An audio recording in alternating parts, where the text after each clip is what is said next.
நடக்க போற இந்த ஐபிஎல்ல நம்ம ஜிவிஎம் படத்துல இருக்க மாதிரி ஸ்மூத்தா போகும்னு பார்த்தா ஆரம்பிக்கிறதுக்கு முன்னாடி அட்லி படம் மாதிரி பயங்கர ட்விஸ்டா இருக்குது.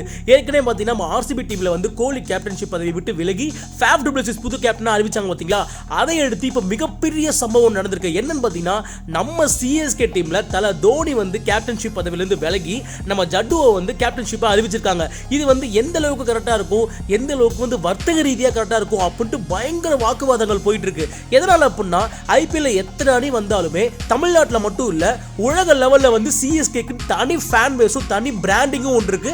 அது மட்டும் இல்லாம வர்த்தக ரீதியா பிசினஸ் வேல்யூ அப்படின்னு சொல்லிட்டு பயங்கரமா ஒன்று இருக்கு. தல தோனியோட ஃபார்ம் வந்து பேட்டிங்ல குறைஞ்சாலுமே அவரோட ஃபார்ம் அவுட்ல இருந்தாலுமே அவர் வந்து கேப்டன்ஷிப்ல வந்து என்னைக்குமே வந்து குறை வச்சதும் கிடையாது, கேப்டன்ஷிப் இல்லாம இருந்ததும் கிடையாது. என்னைக்காவது அவருக்கு இன்ஜுரி அவரால் விளையாட முடியல அப்படின்ற ஒரு கட்டத்தில் தான் வந்து இன்னொரு கேப்டனை வந்து இறக்கி விட்டு கேப்டன்ஷிப் பண்ண வைப்பாங்க. பட் இந்த வாட்டி ஐபிஎல் வரலாற்றையே தோனி வந்து உள்ள இருந்துமே கேப்டன்ஷிப் வந்து ஜட்டு பண்ண போறாரு அப்படின்றது எல்லாருக்குமே சந்தோஷமான விஷயமா ஆச்சரியமான விஷயமா அப்படின்றது அவங்களுக்கே கண்டுபிடிக்க முடியல. ஒரு புரிஞ்சுக்கிற மெச்சூர் லெவலே நமக்கு வரமாட்டேங்குது. எதனால அப்படின்னா தோனியோட கேப்டன்ஷிப் வந்து வேர்ல்டு கிளாஸ். ஏகப்பட்ட பிளேயர்ஸ் வந்து என்னோட ரோல் மாடல் வந்து தோனின்னு சொல்ற ஆளுங்க எக்கச்சக்கமா இருக்காங்க. அது மட்டும் இல்லாம கேப்டன்ஸே வந்து எனக்கு வந்து கேப்டன்ஷிப் தான் அது தோனி தான்ப்பா, என்னமா கேப்டன்ஷிப் பண்றாரு அப்படின்னு சொல்லிட்டு வேற நாட்டு பிளேயர்ஸ் கூட ஏகப்பட்ட பேர் சொல்லியிருக்காங்க. அப்படி இருக்க இந்த நிலைமையில சிஎஸ்கேவோட அடுத்த கேப்டனா ஜட்டுவை வந்து தோனி இருக்கும் போதே அறிவிச்சிருக்காங்க. இதனால வந்து ஜட்டு அப்படின்ற விஷயத்தை பார்க்கும்போது அவர் வந்து எல்லா விஷயத்திலும் வேற லெவல் தான். ஃபீல்டிங் ஆகட்டும், பேட்டிங் ஆகட்டும், இல்ல பவுலிங் ஆகட்டும் வந்து தாறுமாறா தரமா பண்ணக்கூடிய சம்பவம் பண்ணக்கூடிய ஒரு ஆள் தான். பட் இருந்தாலுமே கேப்டன்ஷிப் அப்படின்ற விஷயத்துல வந்து அவருக்கு தேவையான எக்ஸ்பீரியன்ஸ் இருக்கா, போதுமான அளவுக்கு எக்ஸ்பீரியன்ஸ் இருக்கா அப்படின்றது வந்து கேள்விக்குறி தான். அவரு கத்துக்கிட்டு தான் எப்படி விளையாட முடியும். என்னதான் தோனி கூட இருந்தாலுமே கேப்டன்ஷிப் இப்படிலாம் பண்ணணும்னு சொல்லி கொடுத்தாலுமே கேப்டன்ஷிப் அப்படின்றதுக்கு ஒரு தனி யூனிக்னஸ் ஸ்டைல் வேணும் இல்லையா. அவர் அதை கத்துக்கிட்டு அவர் கரெக்டா அதை பண்றதுக்குள்ள ஒருவேளை சீசனே முடிஞ்சிருச்சுன்னா இந்த வாட்டி கப்படிக்காம போறதுக்கு இதுவே ஒரு காரணமா இருக்குமோ அப்படின்னு வந்து ஏகப்பட்ட கேள்விகள் எழுப்பப்படுது. அதனால தான் தோனி வந்து இந்த முடிவு எடுத்திருக்காரு. நான் இருக்கும் போதே ஜட்டுவை கேப்டன்ஷிப் ஆக்கிட்டேன் அப்படின்னா அவருக்கு நானும் லீட் பண்ணி கொஞ்சம் கைட் பண்ணி எனக்கு தெரிஞ்ச விஷயமும் அவருக்கு தெரிஞ்ச விஷயமும் சேர்த்து வச்சு பண்ணி இந்த சம்பவத்தை வந்து நிகழ்த்திக்கலாம் அப்படின்ற ஒரு ஐடியாவில் தோனி பண்ணிட்டாரா, இல்லை எதனால வந்து இந்த மாற்றம் அப்படின்னு சொல்லிட்டு ஃபேன்ஸ் மத்தியில் பயங்கர கேள்விகள் எழுந்துருக்க இந்த நிலைமையில ஜட்டுவோட கேப்டன்ஷிப் எப்படி இருக்க போகுது, அவர் வந்து கரெக்டாக பண்ணிடுவாரா, இல்லை இந்த கேப்டன்ஷிப்பாலேயே இந்த கப்பு வந்து மிஸ் ஆயிடுமா. ஏன்னா ஏற்கனவே வந்து சிஎஸ்கே 4 டைம் கப் அடிச்சதுக்கு மெயின் ரீசன் டீம் ஒர்க்காகவே இருந்தாலுமே அதை லீட் பண்ணது வந்து சிங்கம் அப்படின்ற மாதிரி நம்ம தலை தோனி பேர் தான் வந்து எல்லா இடத்துலையும் சொல்லப்படும். அது மட்டும் இல்லாமல் அவர் மேட்சை ஜெயிச்சு முடிச்சு கப்பை கொண்டு போயிட்டு ஒன்றுமே தெரியாத நல்ல பிள்ளை மாதிரி பிளேயர்ஸ் கையில் கொடுத்துட்டு ஓரமாக நிற்பார். அதை பார்க்கறதுக்கே ஒரு தனி ஃபேன் பேஸ் இருக்கு. தோத்த டீமே அதை பார்த்து அவ்வளோ அப்ரிஷியேட் பண்ணி ரசிச்சு பார்ப்பாங்க. அந்த அளவுக்கு இருக்கும் நம்ம தோனியோட கேப்டன்ஷிப். அப்படி இருக்க இந்த நிலைமையில திடீர்னு வந்து கேப்டன்ஷிப்பை மாற்றுறதுக்கு காரணம் என்ன, அதுவும் மேட்ச் ஆரம்பிக்கிறதுக்கு 2 நாள் இருக்கிற நேரத்தில் ஏன் மாற்றினாங்க அப்படின்ற வாக்குவாதம் வந்து பயங்கரமாக போயிட்டு இருக்கு.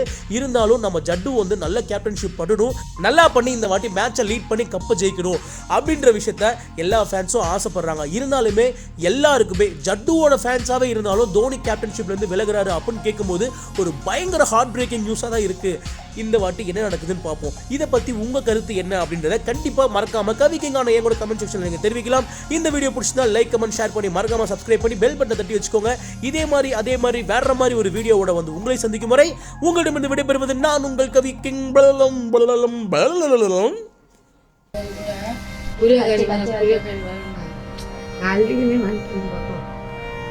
ஒரு பக்கம் ஸ்கூல் போட்டு கூட மனசு வராது.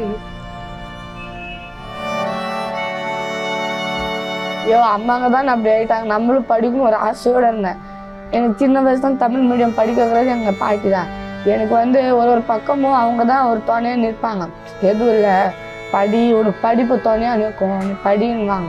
அதனாலே நான் ஸ்கூலுக்கு போகிறேன். எங்கள் அம்மா என்னை சேர்த்து விடும்போது நிறைய பசங்கக்கிட்ட நான் அவங்களோட கேரக்டர்லாம் பார்த்துருக்கேன். நான் கொஞ்சம் போய் பக்கத்தில் உட்காந்தா கூட நீ என் பக்கத்தில் உட்காராத, நீ வந்து இந்த ஜாதிக்காரி பொண்ணு அப்படின்னு வந்து என்னை ஒரு இது பண்ணுவாங்க. எங்களுக்கு வந்து அத்திப்பட்டு கிராமம் மாதிரி எங்கள் கிராமம் இது வரைக்கும் யாருக்கும் தெரியல. 9வது வரைக்கும் படிக்க வைக்கிறாங்க, அதுக்கு மேலே ஜாதி சர்டிஃபிகேட் கேட்குறாங்க. என்ன ஜாதி?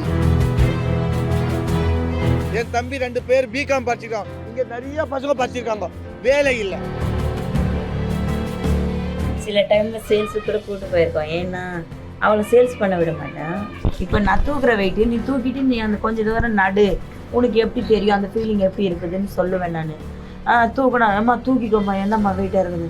அப்போ நீ அந்த அந்த தொழிலுக்கு நீ வரக்கூடாதுன்னா நீ நல்லா படிச்சுட்டு பெரிய ஆள் வரணும். இப்போ நீங்கள் அந்த பக்குவத்தோடு வந்து சொல்லிடுறீங்க, பட் அது எந்த அளவுக்கு கஷ்டமாக இருந்தது, அதை நினச்சி ஏதாவது அழுதது உண்டா அந்த மாதிரியெல்லாம்? அழுதேன். அது ஒரு வாட்டி அழுதேன்.